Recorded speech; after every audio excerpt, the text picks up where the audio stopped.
Presiden Prabowo Subianto resmi menunjuk Kuntadi sebagai Jaksa Agung Muda Bidang Tindak Pidana Khusus atau Jampitsus Kejaksaan Agung, menggantikan Febri Adriansyah yang tersandung kasus korupsi. Pengangkatan itu dilakukan setelah Prabowo menandatangani keputusan Presiden atau Kepres sesuai usulan Jaksa Agung ST Burhanuddin. Menteri Sekretaris Negara Prasetyo Hadi mengatakan Kepres tersebut telah ditandatangani Presiden dan akan segera diserahkan kepada Kejaksaan Agung untuk ditindaklanjuti.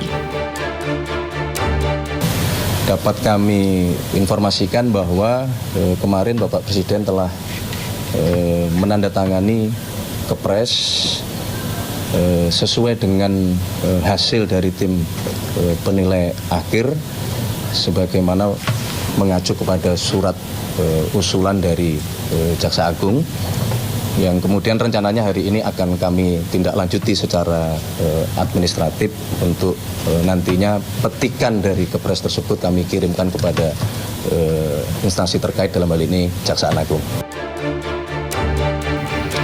Kuntadi diusulkan menggantikan Febri Adriansyah yang sebelumnya mengundurkan diri dari jabatan Jampitsus.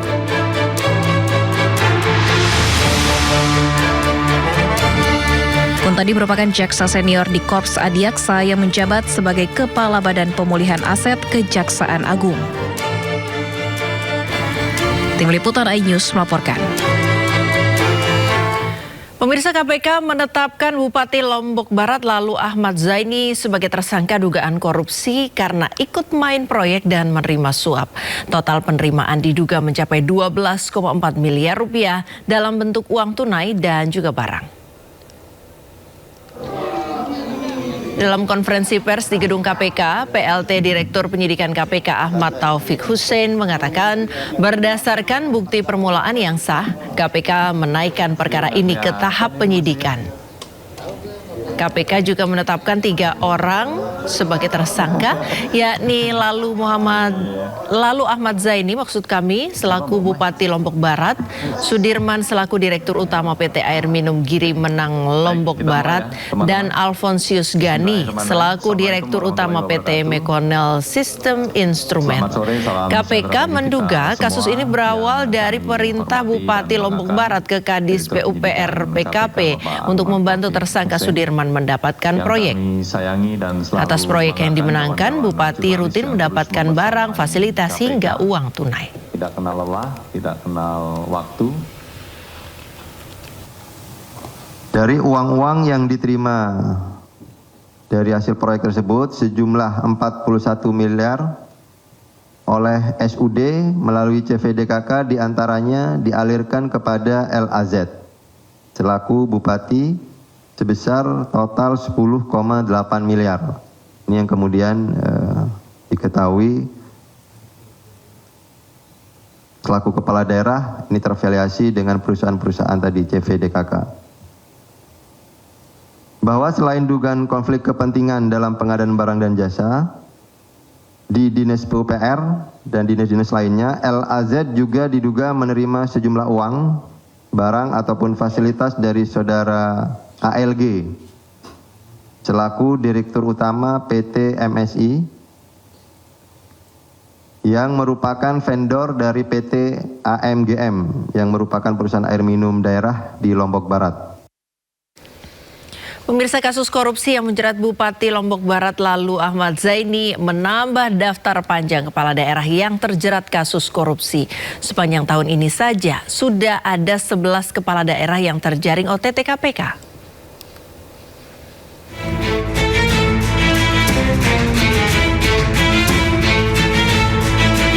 Sepanjang 2026, KPK sudah melakukan belasan operasi tangkap tangan atau OTT.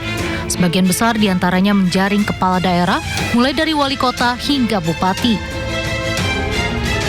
Yang terbaru adalah OTT di Kabupaten Lombok Barat, Nusa Tenggara Barat pada Senin 20 Juli 2026. Dengan adanya OTT yang menjerat Bupati Lombok Barat, total sudah ada 11 kepala daerah yang terjaring operasi senyap KPK sepanjang tahun ini. Berikut daftar kepala daerah yang terjaring operasi senyap KPK sepanjang 2026.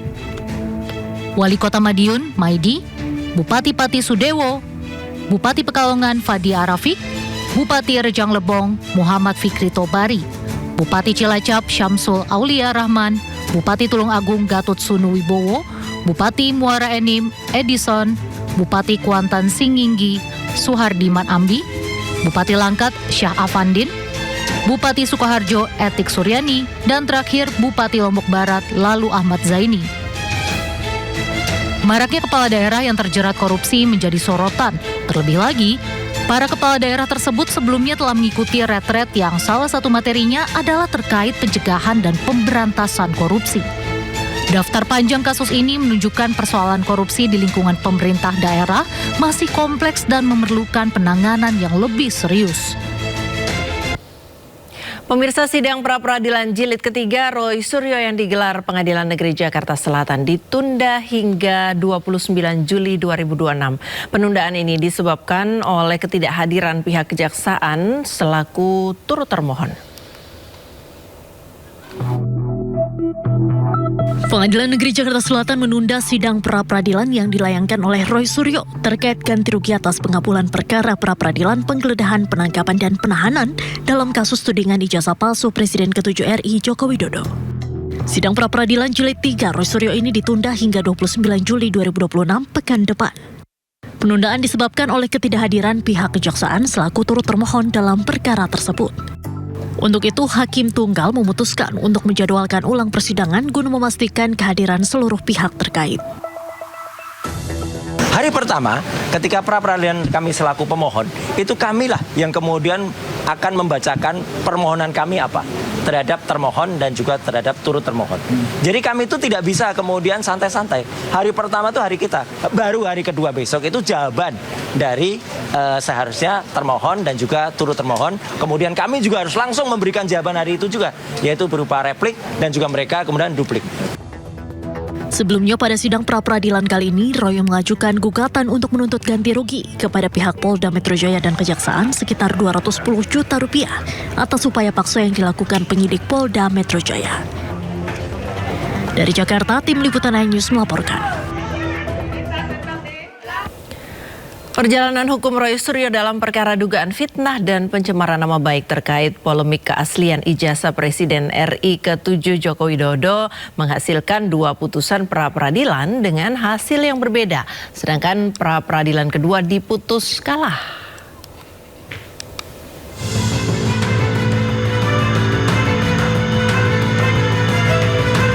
Perjalanan hukum Roy Suryo dalam perkara dugaan fitnah dan pencemaran nama baik terkait polemik keaslian ijazah Presiden RI ke-7 Joko Widodo menghasilkan 2 putusan pra-peradilan dengan hasil yang berbeda. Dalam permohonan pertama pada putusan yang dibacakan 7 Juli 2026, Roy Suryo memperoleh kemenangan. Hakim menyatakan penggeledahan, penangkapan, dan penahanan Roy Suryo tidak sah. Dalam amar putusan lainnya, hakim juga membebankan biaya perkara kepada termohon dengan jumlah nihil. Tentu saja, sama seperti tadi yang Bang Refli sampaikan, kita yang pertama patut bersyukur kepada Tuhan Yang Maha Kuasa, Allah Subhanahu wa Ta'ala, yang telah dengan secercah harapannya memberikan kita semangat, memberikan kita asa, memberikan kita niat untuk memperbaiki hukum negeri. Ini hukum bukan untuk saya, bukan untuk Roy Suryo dan tim kuasa hukum Tokham yang hari ini mendampingi saya, tetapi adalah untuk kita semuanya.